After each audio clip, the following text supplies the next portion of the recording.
Hello and welcome back to this Damn Full Idealistic Crusade. This video will be the next in my series going over my James Bond book collection. So the first video dealt with my various original Fleming editions, going through the original canon of novels and, of course, the two other Fleming works, Diamond Smugglers and Thrilling Cities.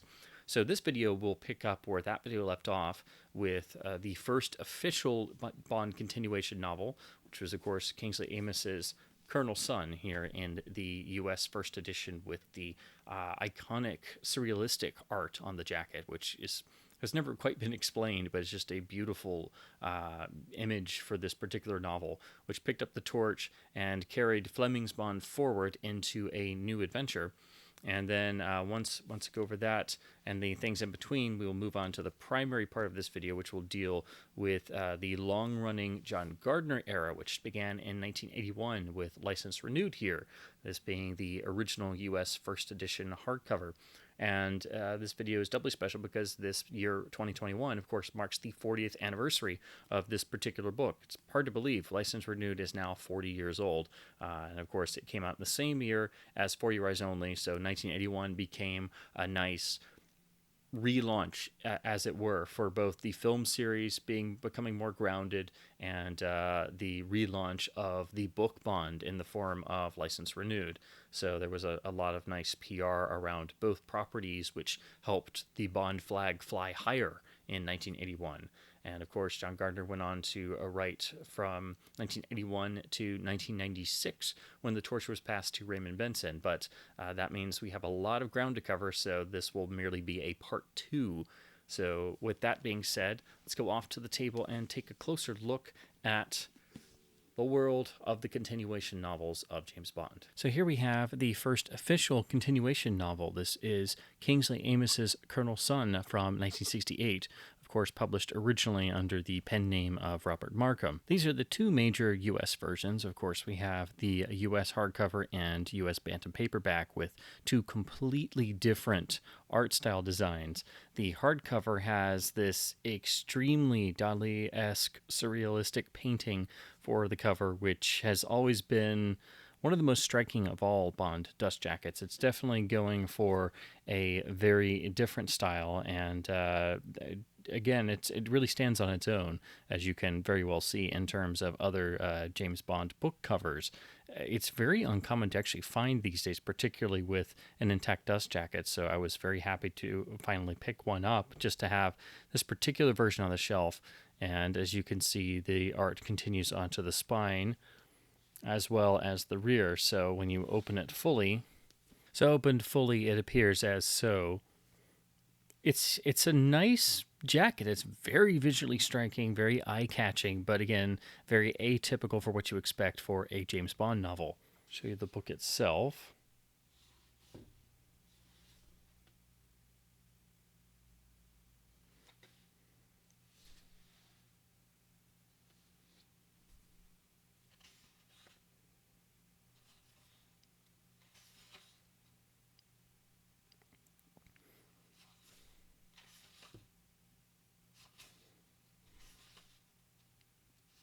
Now, this does appear to be a original U.S. first edition from Harper and Row. And then the paperback was released by Bantam with, again, as I mentioned in the Fleming books, the paperbacks from Bantam that used Frank McCarthy art were all patterned after his art and their design for Colonel Sun. So they released this first, then did their Fleming reprints with McCarthy art, and then reprinted this particular volume with this art with the James Bond along the side. It took me a long while to find a copy of this that wasn't totally destroyed. I did have a pretty decent copy, but the spine was shot and it was not in very good shape, so I was finally able to replace it with a clean copy. And again, like the later Bantam Fleming paperbacks, there is a nice glossy feel to the cover itself. The art is beautiful. It's very simplistic, of course, but it's just so well done. The color, the lines, everything, the fine detail, and of course printed on this white background makes it look very striking. And also you note the sort of Walther air pistol look to the gun here, which of course immediately recalls the Walther air pistol photos of Connery and the From Russia with Love art sessions that produced many famous images. So there's the spine. And then just repeating the art on the rear. And again, because it's Bantam, the paperback's a little bit thicker than the Signet editions, and it has the yellow-edged pages.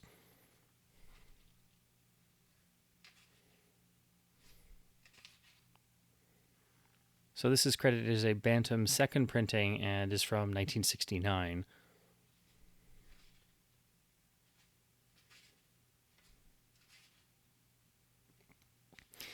This one is my personal favorite. If I am going to reread the novel, which I do every year, I always go to this one, although it is nice that I finally have a hardcover version, and particularly the US with the very Dali-esque surreal artwork.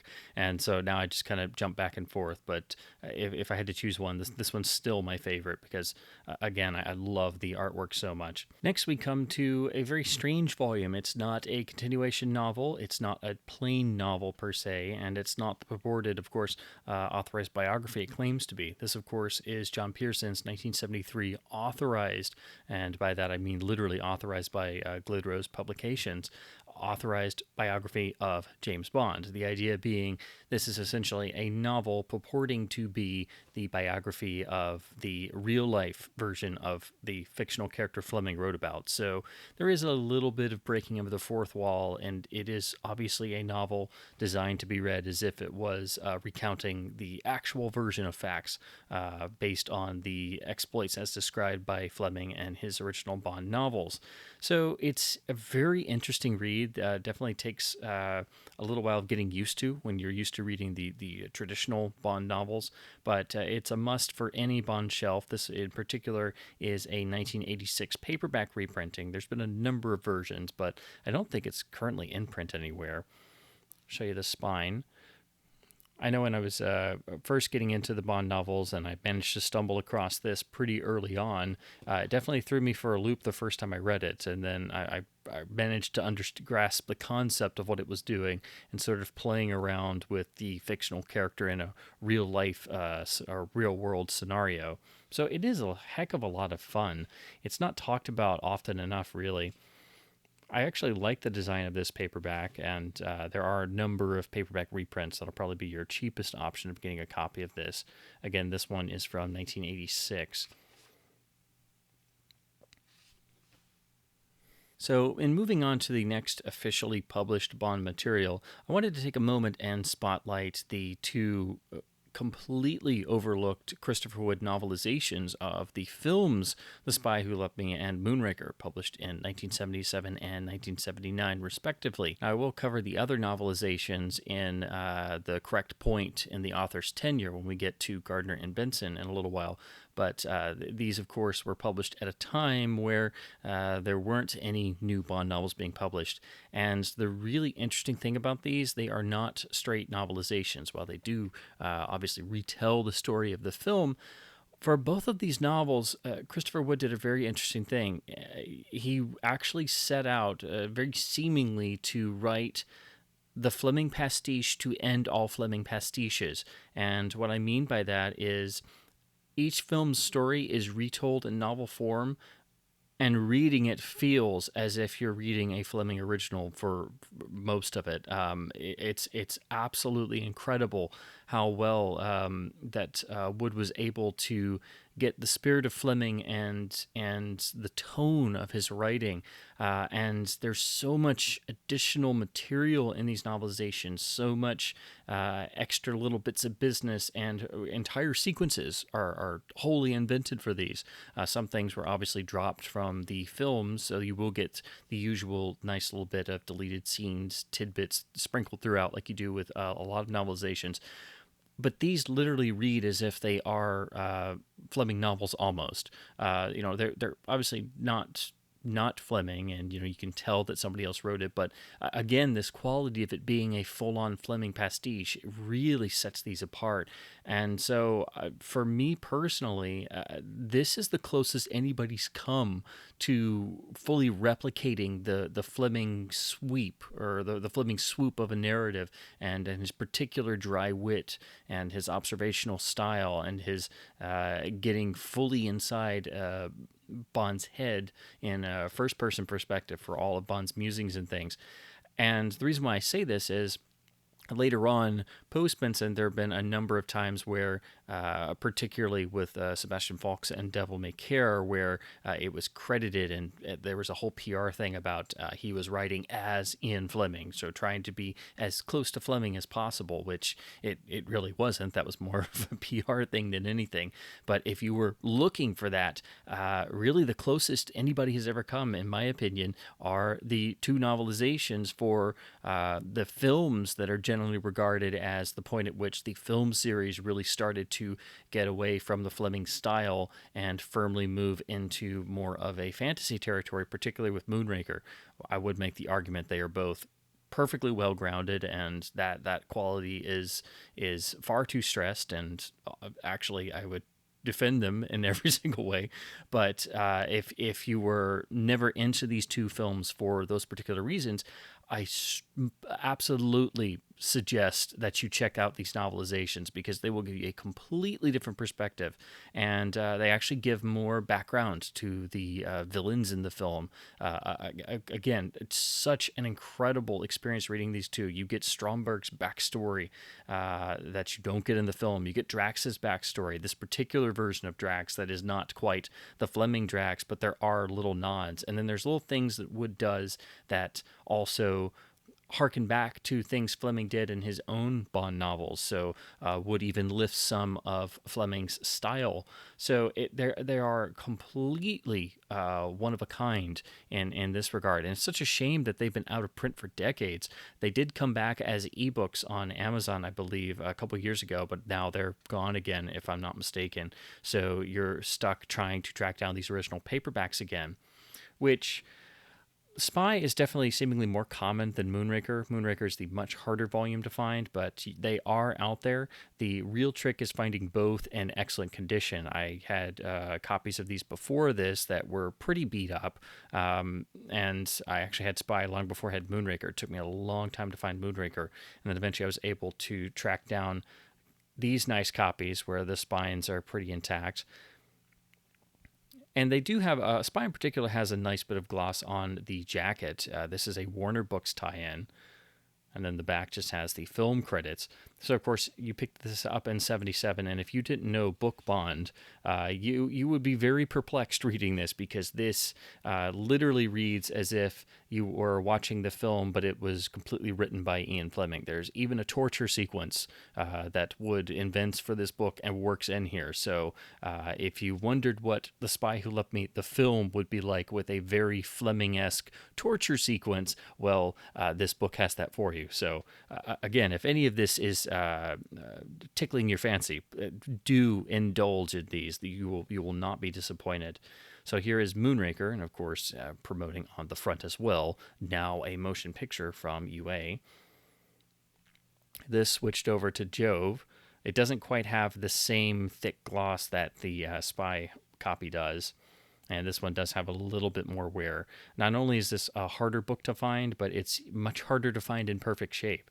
Every copy I've seen of these has usually been pretty beat up.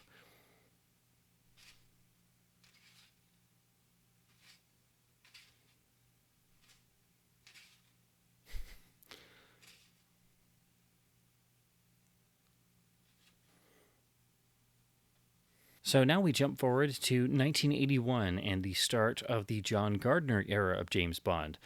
His first novel, of course, was License Renewed, which we have here in the original U.S. first edition and its book club variant. The contents of the book are identical. The covers are the same. The book club edition's a little bit shorter, and the actual book itself is a bit thinner. In terms of the cover, the original, of course, has a much darker blue, whereas the book club version is brightened up significantly. But otherwise, they are the same. And this is where the 1980s style of jacket, where you have this sort of stylized logo with Fleming's name and Bond, and then the title on the bottom, and then some version of Bond in silhouette in black somewhere on the cover, and then the background being a vibrant plain color. That's where this comes from, and so it runs through the paperbacks and all the Gardner books of the 1980s. Show you the spines, and again, everything's the same on both, but this is just one of those where I managed to find both the original and the book club edition. And then the rear is the photograph of Gardner in front of the portrait of Ian Fleming that was used on the first two Bond novels, so you'll see this on 4 Special Services as well. So here is the first edition without jacket. And then the book club edition, you can tell obviously is not as fancy, and it's much thinner. And then the spine doesn't have the nice sort of gold foil look to it. It's just a very flat yellow. I do like that the silhouette continues onto the inside flap. That's a really nice touch. So if you were to do the flap out like this, you form the whole profile of Bond.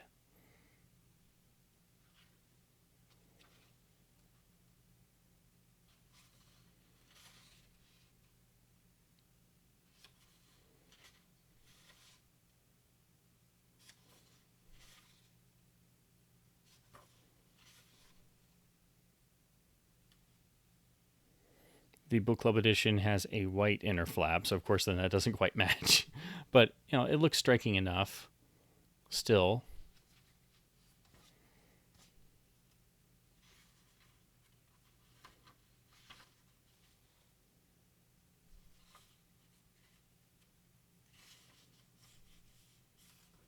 Keeps the Fleming dedication. Obviously much smaller margins.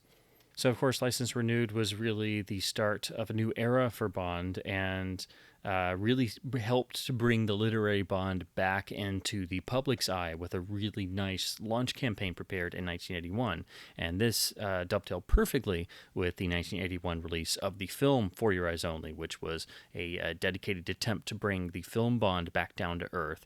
And so that made it the perfect time to sort of relaunch the fully grounded and fully modernized for the 1980s Bond in the novels.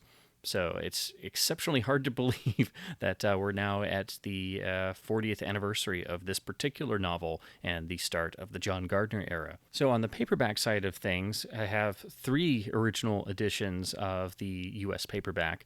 This uses the design that would become formalized for the series and used on all the 1980s paperbacks, and took over on the US first edition hardcovers after the first 2 or 3 volumes.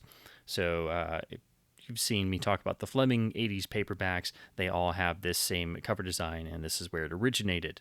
So I've got 3 editions, the oldest, of course, being the original Berkeley tie-in. So this came out about a year after the hardcover. It's a bit darker blue, and of course has the Bond silhouette, but this actually has a sort of hollow foil on it, so it's actually silvery in the light. Now, of course, this was my copy growing up, and I bought it used, so it is the roughest, so it has a very rough spine. But since this is my most read copy, this is still personally my favorite one, because it's the one I grew up with, even though it's in the least condition-wise.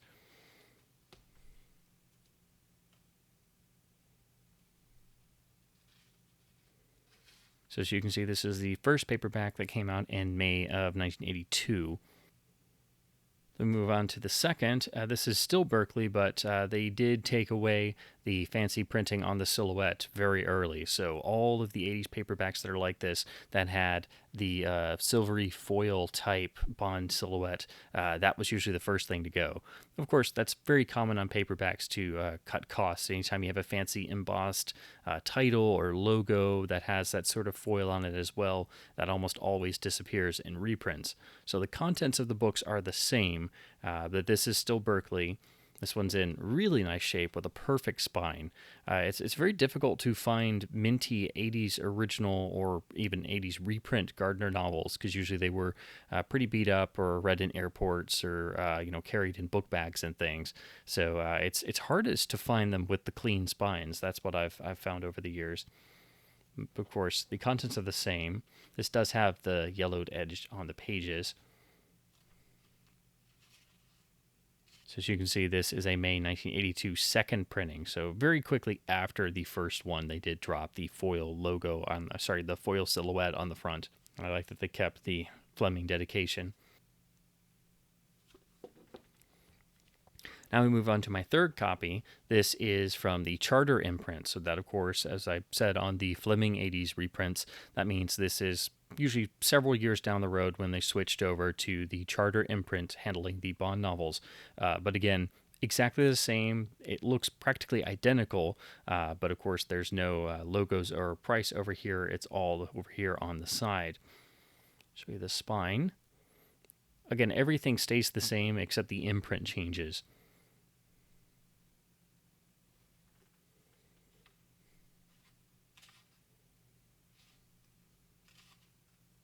So this is all the way from July 1987, so several years down the road.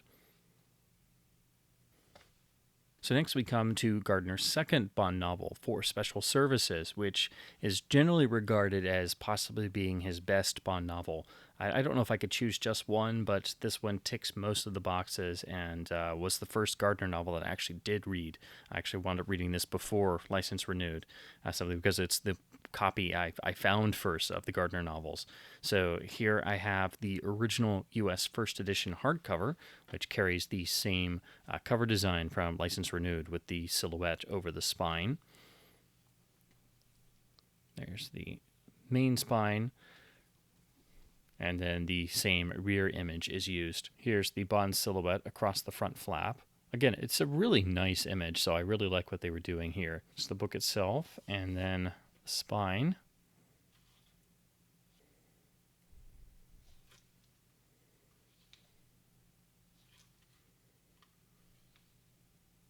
Now we move on to the U.S. paperback, which pretty much carries over the same design established on the License Renewed paperback. Again, with the silhouette in the corner, and with it having the foil means that it is a first printing. And as you can see, I've managed to locate 3 of them. Never intended to do so, but of course, when you find pretty nice collection copies where, and they might have variations, and sometimes you find them for just a few cents, you can't help but add it to the shelf, and then you're suddenly like, why do I have 5 different copies of For Special Services? Well, why not? So these are all actually first printings. This is my original copy, so this is my favorite one because it's the one I grew up reading. It's in the roughest shape, but it's still pretty nice overall. Again, you can see the foil Bond that's on the cover. That gets removed on the reprints, which I'll get to in just a moment. So, of course, this is typically what Gardner spines look like. As you can see, it's got a bunch of lines through it, and there's a little slanting of the spine itself. But I just wanted to show you what most copies look like. And, of course, price marks from the original bookstore and things. But as you can see, this is still an original 1983 first printing paperback. And show you the rear. So these other 2 are just extra copies. They are much cleaner, so you can get a sense of what good spines look like. So this doesn't have heavy creasing on the spines, and they're relatively straight. Just give you a sense of a cleaner interior. Again, first printing from 1983. Now, my final copy is the Charter reprint from several years down the road. So as you can see, here we have a first printing, and then we have the Charter reprint. It's identical, except for the fact the price information is moved all the way over here. And again, the silhouette is now printed in black. And honestly, they both look good, the black and the foil. But of course, the foil is the fancier one. This Charter one's in also really nice shape. So again, seeing it for ultra cheap in a local bookstore, I couldn't help but get this one as well.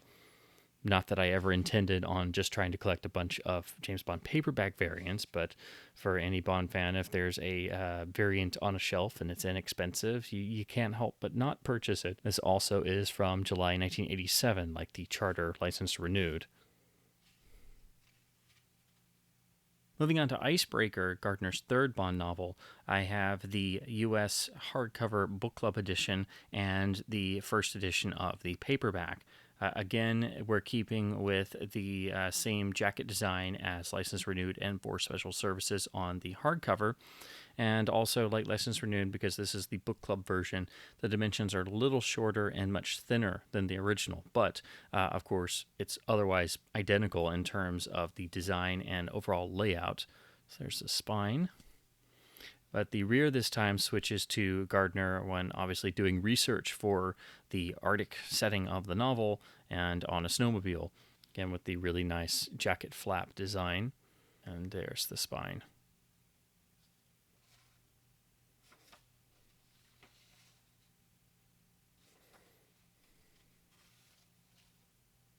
Now moving on to the paperback, this one takes a couple little design tweaks. It doesn't have a fancy silhouette of Bond in seemingly tuxedo. This one is Bond more in an action pose, and this time the James Bond itself is in not just embossed, but in this sort of gold foil, which has held up pretty well. It's got a little bit of fading spots, which is to be expected by this point. But and then Fleming's name is in color as well, and then so is the title. So it sort of keeps the same colors as the original hardcover, but it has a few little oddities of its own. So it kind of is a little bit different from the other 80s paperbacks. This one, again, has been well read. Again, this was my original copy, so I've read it many times and, of course, purchased it used. And the first thing to go on the Gardner novels is always the spine. This one, unfortunately, has the back corner of the jacket missing.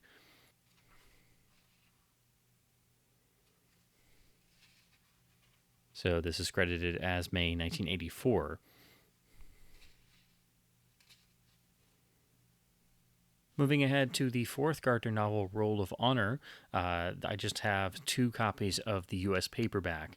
I really have always liked this one. I like the gold color they went with on the background. I actually wish the hardcover used this exact same color and design, but it goes for a different keeping with the same 80s layout, but it has a different color of its own. These are both Berkeley versions. I believe the later Charter version did remove the printed on blurb about this being a brand new James Bond thriller there. And also, I like the very... Some people call it blue, some people call it purple. It looks blue on camera here, but in the light, there is a little bit of purple in the blue, which sort of gives it a, I don't know, for lack of a better term, a sort of royal feeling to it. And I do believe the UK versions do use the British spelling of honor with Honour instead of the US honor version spelled here. The books are identical, but one is slightly less read than the other. The other interesting thing to note is this one has slightly yellowed pages on the edges, like yellow edged pages, and this one does not. This one is credited as being a first printing, whereas my other, which is the copy I grew up with, is credited as a third printing.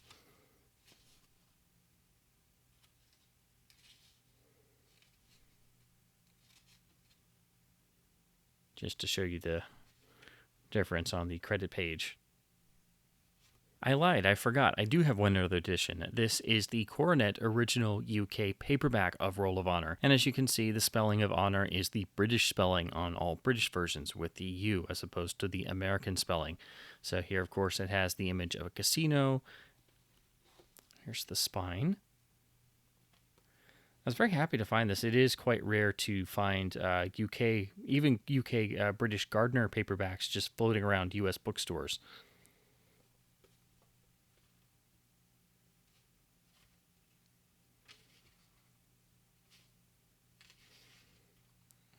This is dated as the first British paperback in 1985. And the printing's exactly the same, so of course the content is the same as well. Now we move on to Gardner's fifth Bond novel, Nobody Lives Forever. Here again, I just have US paperbacks, and this one's interesting because these two are charter editions and are the first paperback edition, whereas this one is a Berkeley edition and published several years later and is a later printing, so they've flipped it here for some reason. It also removes the very fancy Ian Fleming signature style credit on the earlier ones, but it does maintain the rest of the cover design. You can also see the embossed cover and James Bond have been removed, so it's just a flat dark red, and the actual colors are darker as well, so the images feel very slightly different simply from the printing being changed up a little. But the actual book itself and the contents are, of course, the same. They also have added the New York Times bestseller blurb about the much later novel, Win, Lose, or Die. So this has already come out, obviously, with Win, Lose, or Die being the current Gardner Bond novel on the bestseller list. Show you the spines. And there's the rear cover for all three.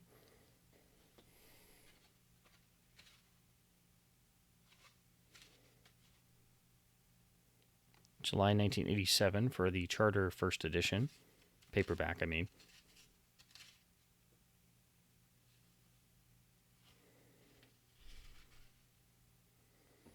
And then this Berkeley edition is credited as February 1990. Now we move on to No Deals, Mr. Bond, Gardner's sixth James Bond novel. And here the U.S. First Edition hardcover and the First Edition paperback have entirely different jacket arts. So the hardcover is now in the style established by the license renewed paperbacks. And this is, of course, what the U.S. hardcovers would do for the rest of Gardner's run. So starting pretty much after the first three novels, which unfortunately I don't have first edition hardcovers for the entire Gardner run yet, but this is what they all look like, whereas the paperbacks eventually started doing different things for the various Gardner novels from this point, from Nobody Lives Forever onwards. So the spine. There's a new updated shot of Gardner on the back. Book itself going for a nice green and blue. Then there's the spine.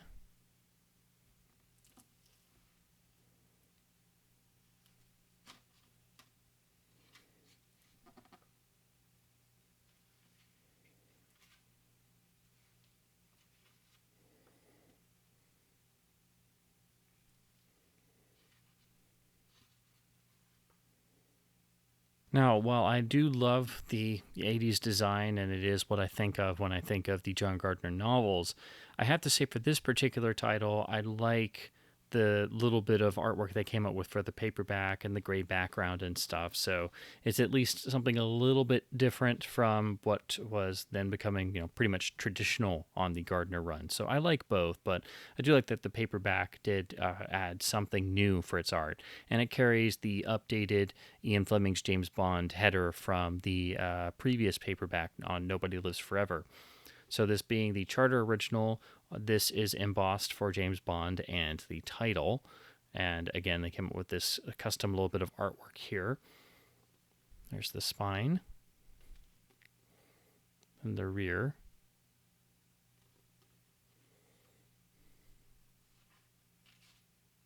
They did add a bunch of critical blurbs for Gardner's tenure on the first couple pages. April 1988 for this paperback edition.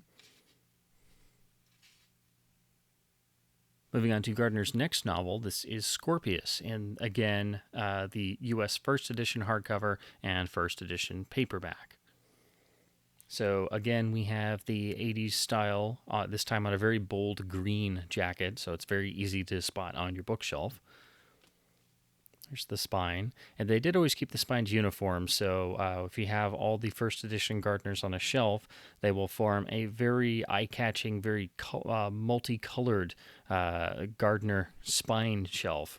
So you'll be able to spot your row of Gardner novels very, very easily. And then the rear has this photo of Gardner, which was reused for on many different volumes. Again, keeping with the green and blue, there's the spine.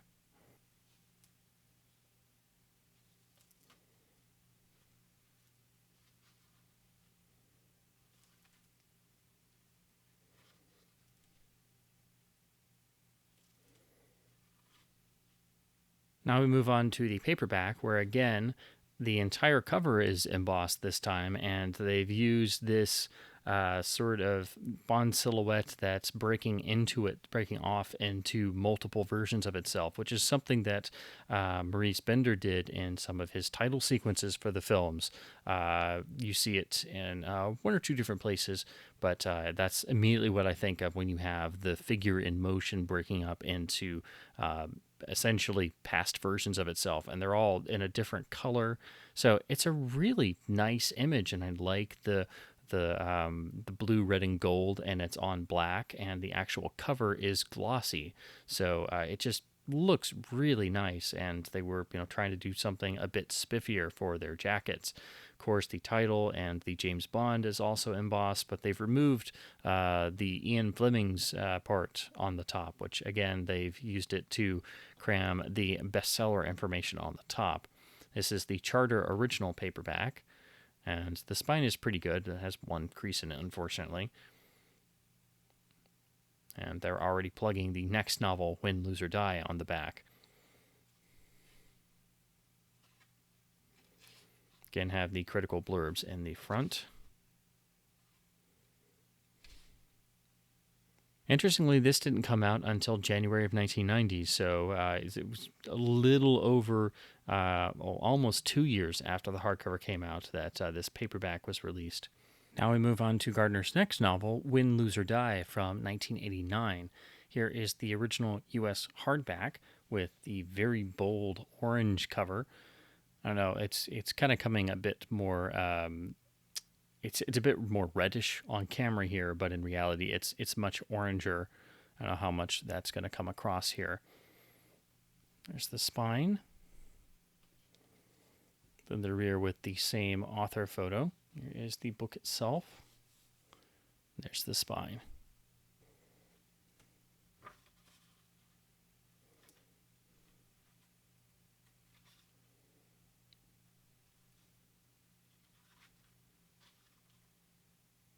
Now, these two copies of the U.S. first edition paperback are the same. This was my original, much more worn than a much nicer copy that I found later on. These carry over the same art from the Scorpius paperback, the Bond silhouette sort of splitting on itself. They're just like the Scorpius novel, printed with embossing on James Bond, the title, and the multi-silhouette here. As you can see, this switches back over to the Berkeley imprint again, so we're away from the Charter imprint. There's the rear for both. So this jumps up to September 1990 for the paperback printing.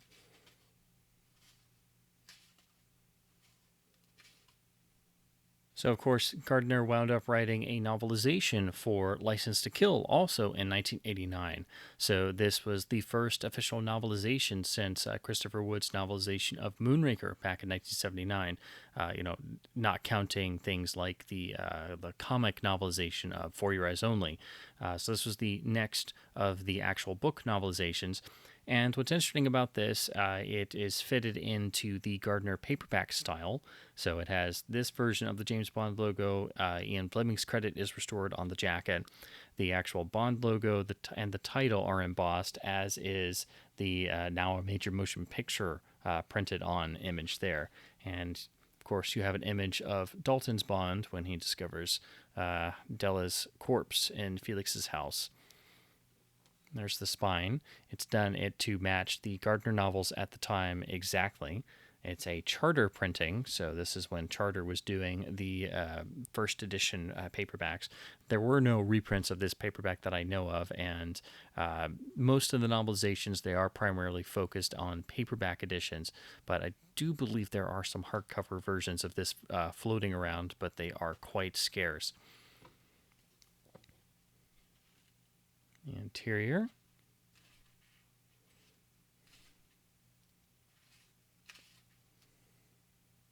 So this is released to time with the film in June 1989.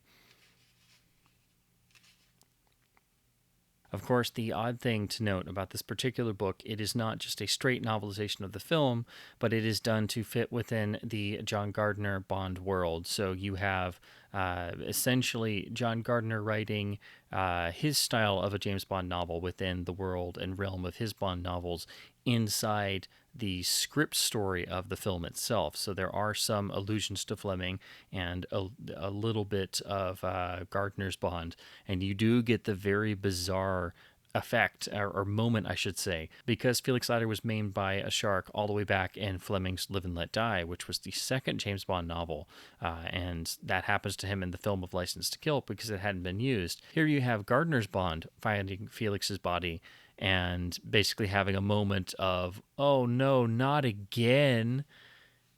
He disagreed with something that ate him again.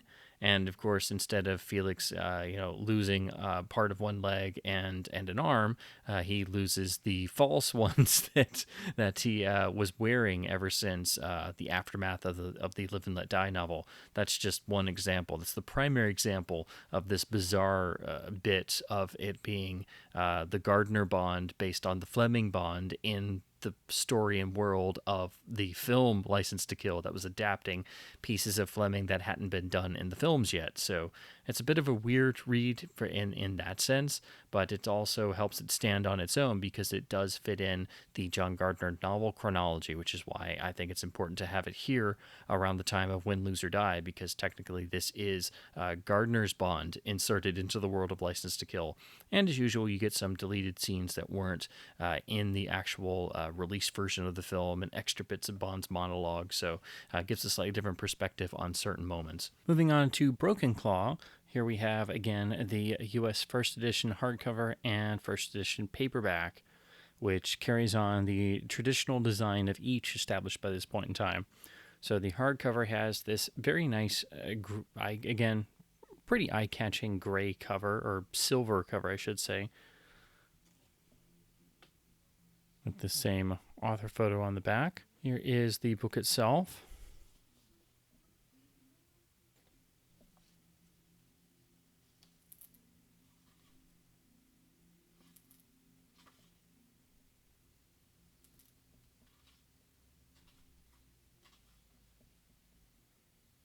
Moving on to the paperback, which carries on the multi-silhouette tradition established by the Scorpius paperback. Again, everything is embossed from the silhouettes to the title to the James Bond. But of course, again, they've removed Fleming's credit on the top to make room for the New York Times bestseller blurb. This is a pretty well-read copy, so of course the spine is pretty heavily creased, but it's still presentable.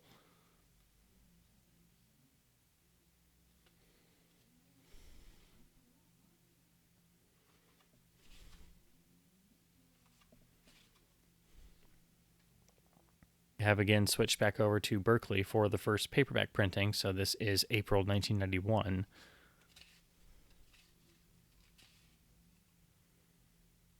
Moving on to 1991's The Man from Barbarossa, here again we have the U.S. first edition hardback and the first edition paperback, where they have kept the design on the hardcover but completely changed it up for the paperback.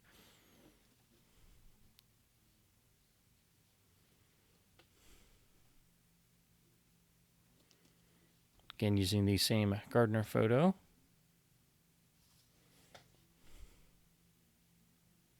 Unfortunately, the jacket was price clipped, as you can see here, but is in otherwise excellent shape.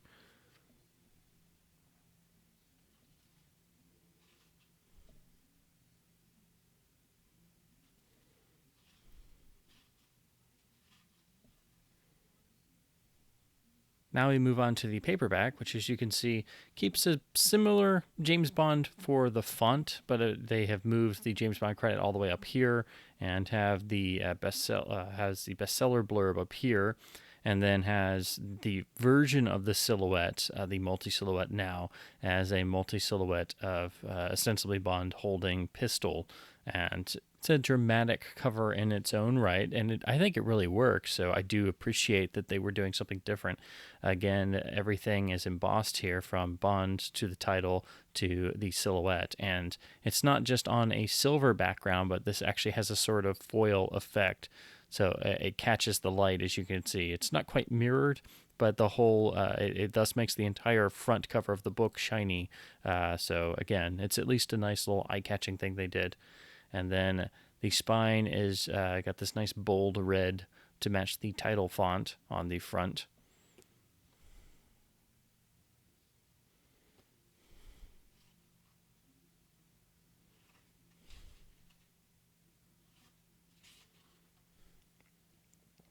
So this wound up coming out in January of '92.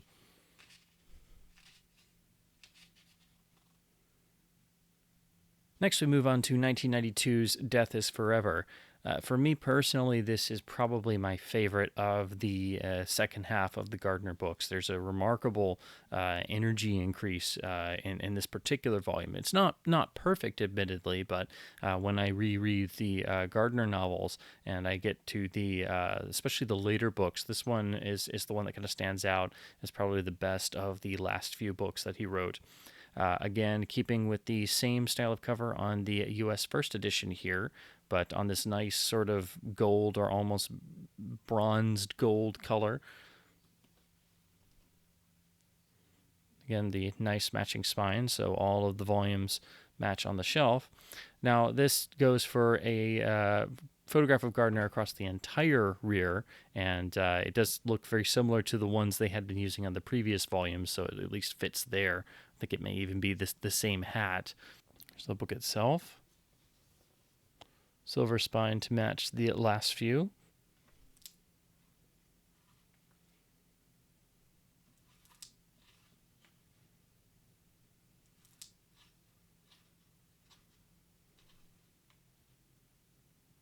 Now we move on to the U.S. first edition paperback, and they've changed everything up again with this actually rather dramatic looking cover.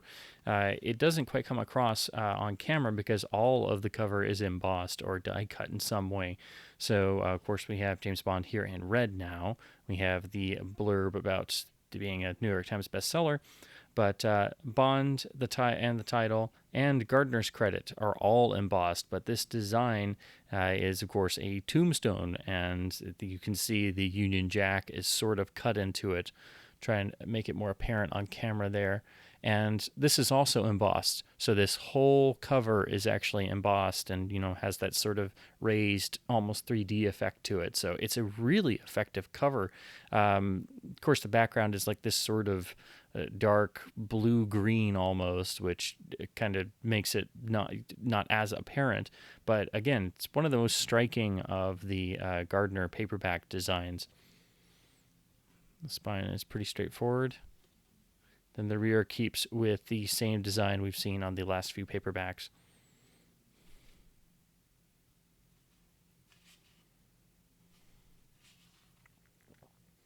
So this came out in August of '93, again on the Berkeley imprint. This is 1993's Never Send Flowers, where we still have the same design carrying over for the U.S. first edition, and on the paperback, we have a completely updated design with a new James Bond logo with this James Bond in. This will last on the paperbacks through the tail end of the Raymond Benson era, so this will be very familiar to people who grew up in the 90s and 2000s or who were actively collecting the paperbacks at that time. So you'll see this sort of style and the typeface and the James Bond logo continue for the next few years of paperbacks.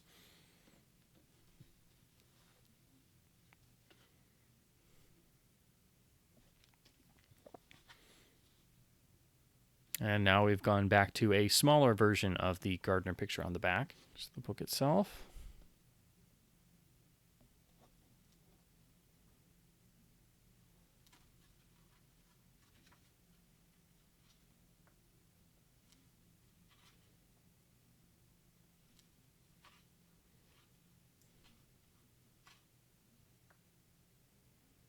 So on the paperback, they've gone for a very simple background image, but it's really effective. I like the rose being sort of pierced by the knife blade, and you can see the blood trickling down. It's a very nice cover image. I like the color choices, and of course the sort of copper color they went for on the title. Of course, the title, Bond, and Gardner's credit are slightly embossed. There's the spine. The rear.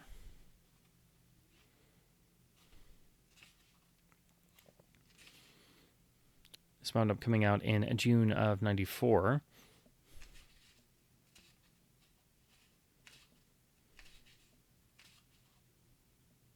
Now we move on to 1994's SeaFire, Gardner's penultimate James Bond novel. Here I have the U.S. first edition, the first edition paperback, and then a later printing of the paperback that makes a slight change to the cover. Nice, very bold blue background color.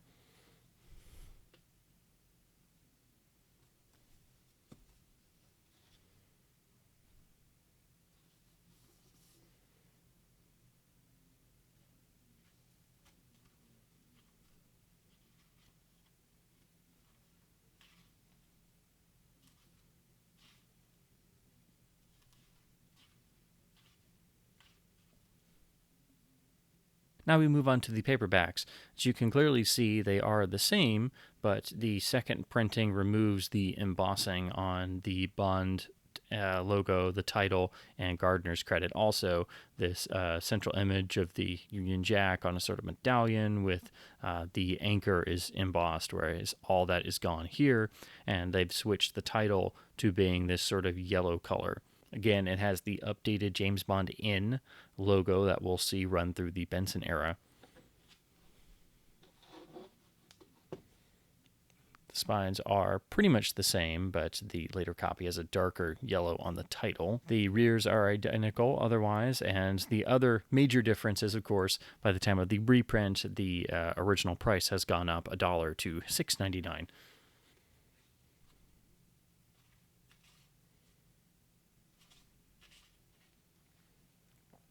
So this wound up coming out in June of '95 in paperback form. And then here, when you open it, it doesn't credit the printing date, but down at the bottom you can clearly see this is indicating this is probably a fourth or fifth printing, which is kind of surprising because usually the last few Gardner novels in paperback form are the hardest to come by. Pretty much Never Sunflowers, SeaFire, and ColdFall especially are the ones you least see in paperback form. So when I found this other copy of SeaFire, even though it's not in perfect shape, it was so cheap I decided to pick it up simply for the cover variation. So also in 1995, Gardner wound up writing the novelization for Goldeneye, which successfully relaunched the film series. As we saw in License to Kill, there are some elements of the Gardner Bond peeking in. It does reference the aftermath of the SeaFire novel, and with the Flicka von Groos character. And it does have one or two extra scenes that seemingly Gardner inserted, along with some extra little bits of material that were cut from the film. But for me, the most rewarding part is the extra bits of character backstory and monologues and such. So you get a bit more of dramatic meat in terms of the Bond-Trevelyan relationship. You get the setup of the opening pre-title sequence, which Gardner names Operation Cowslip. The fact that it was supposed to be seen as a suicide mission of sorts, and even when they're in there, something is making Bond's instincts go off as being that something is wrong, more than what we see in the film. But we get more sense of Bond feeling Trevelyan's death and feeling guilt over it. And most rewarding of all, I think, we get little extra bits of character backstory for other characters. You get a little bit of extra on Boris, a little bit of extra background on Xenia, and best of all, you get Natalia's backstory and you get some of her internal character monologue. And it's really what made me kind of come around on the character finally, after years of not being as fond of her as I should be, simply due to many mission failures in the GoldenEye N64 classic. So that's the most rewarding part for me overall is you get more sense of character, and especially Natalia comes across much more strongly. I wish some of the stuff had made it into the film. Most of it's inherent. You have to just read into it. But again, there's some nice extra little bits of detail, and it makes the story and the film's world feel a bit more lived in. And I just think Gardner did a wonderful job. It's better than most of his later Bond novels, actually. There's some energy to the writing, which is most surprising that it turns up in a novelization. So don't pass this one by if you haven't read it yet. It is rather uncommon. It was unfortunately never reprinted outside of, they did finally reprint it, I believe, in the most modern run of Gardner paperbacks. So it's more available now. There was a hardcover version, which is very uncommon, usually goes for quite a bit of money. This is the original US paperback, which features one of the Brosnan promo posters, which is quite good. Unfortunately, it's worn at the corner, so eventually I would like to replace this with a much more pristine copy. There's the spine, nicely using the film logo. And the rear, you can see they're sort of still using just a little tinge of the classic 80s paperback design.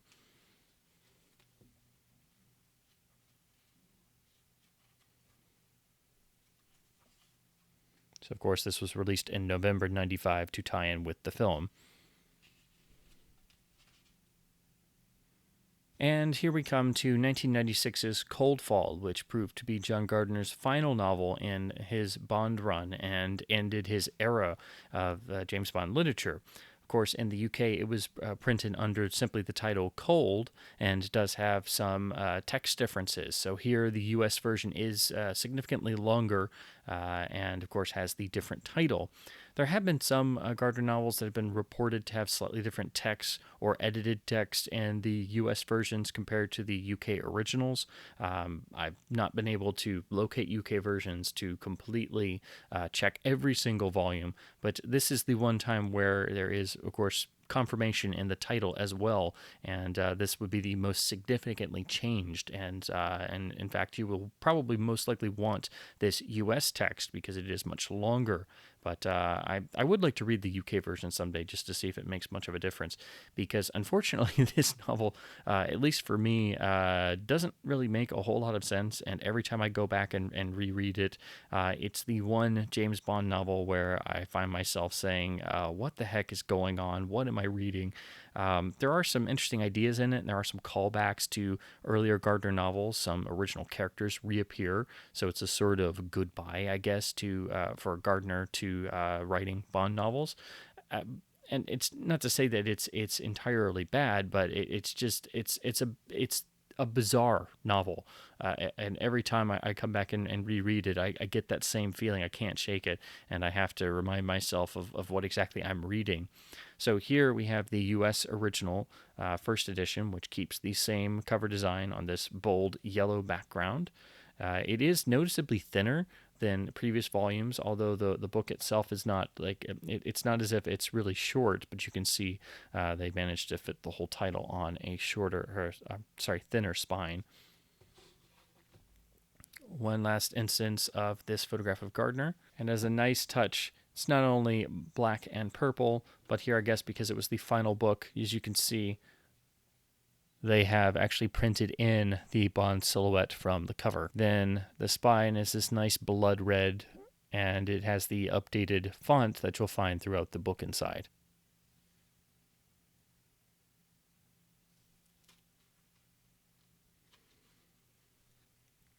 Very different looking title page.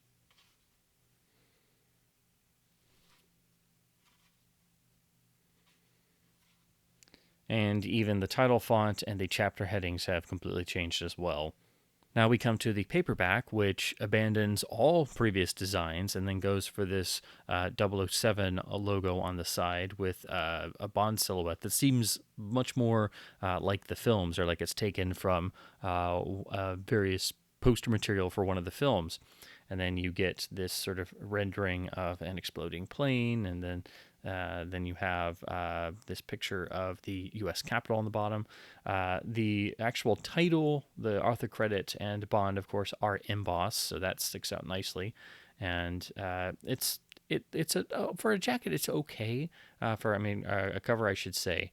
But for it being the last Gardner novel, I wish that it had stayed similar to the previous one, so it matched a little better. And then they put the silhouette here on the spine as well. And then it's also on the rear. The interior is pretty similar, still on the Berkeley imprint. So this wound up coming out in July 97.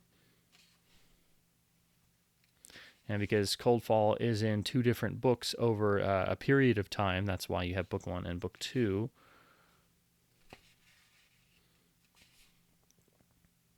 I would say that ColdFall is the least common of all of the John Gardner paperbacks, so it's the one that took me the longest to find, and then I had to go through a couple different copies until I finally got one that was in really nice shape like this one is. So that does it for this section of the continuation novels. Again, this is by no means a complete or definitive video of every single edition. These are just the copies that I have purchased over the years, and also including my old childhood reading copies that are, again, a bit the worse for wear.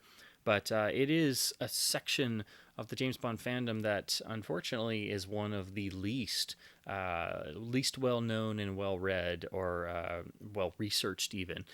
Usually, if people get into the books, they'll read some of the Fleming novels, or hopefully all of them, but it's the rare Bond fan or rarer Bond fans that really take the full plunge and delve into first Colonel Sun and then into the Gardner era, and then moving forward into Benson, and then the various other writers leading up to the current writer Anthony Horowitz, who has done 2 novels. So this video will stop here, and then I will do a third where we pick up with the Raymond Benson era and moving forward to the present day in the continuation novels. Simply because there's so many to go through here, and of course Gardner was quite prolific with his Bond novels, that I felt it was important to do the same as I've done with the Fleming video, and just go title by title and all the editions that I've managed to accumulate over the years. My goal from this point would hopefully to get some more of the UK editions of Gardner's books, because again, there are some people who claim there are some text differences. I've noticed, like Roll of Honor, the British version has the British spelling, and so it seems to be that. Just like most of the Fleming changes, they are simply trying to get things more in the American idiom, so they do change some of the spellings from British to the more Americanized spelling of things. But there are apparently 1 or 2 novels that may have some more substantial changes. The one that you do have to worry about is the final novel, ColdFall, where it was published in 2 different text versions with 2 different titles.